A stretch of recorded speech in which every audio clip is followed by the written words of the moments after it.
என்னப்பா, கேஜிஎஃப் முடிஞ்சு யாஷ் என்ன பண்றாருன்னு காத்துட்டு இருந்தவங்களுக்கு இப்போ ஒரு மரண மாஸ் அப்டேட் வந்திருக்கு.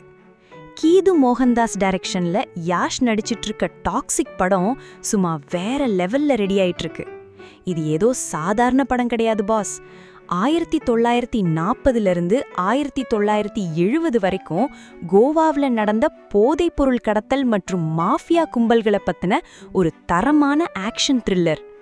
கேஸ்ட பாருங்க, நயன்தாரா, ருக்மணி வசந்த், கியாரா அத்வானி, ஹுமா குரேஷின்னு ஒரு பெரிய பட்டாளமே இதுல இருக்கு.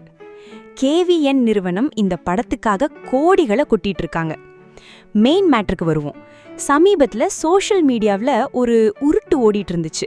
என்னன்னா, படத்துல யாஷ் கூட நெருக்கமான சீன்ல நடிக்க கியாரா அத்வானி ரொம்ப சங்கடப்பட்டாங்க, பிடிக்காம தான் நடிச்சாங்கன்னு ஒரு நியூஸ் பரவுச்சு.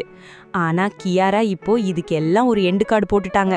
அதெல்லாம் ஒன்றும் இல்லப்பா, அதெல்லாம் வெறும் வதந்தின்னு சிம்பிளா அந்த மேட்டரை முடிச்சிட்டாங்க. சோ ராக்கிங் ஸ்டாரோட இந்த டாக்ஸிக் அவதாரம் எப்படி இருக்க போகுதுன்னு பார்க்க நீங்க ரெடியா? கமெண்ட்ல சொல்லுங்க.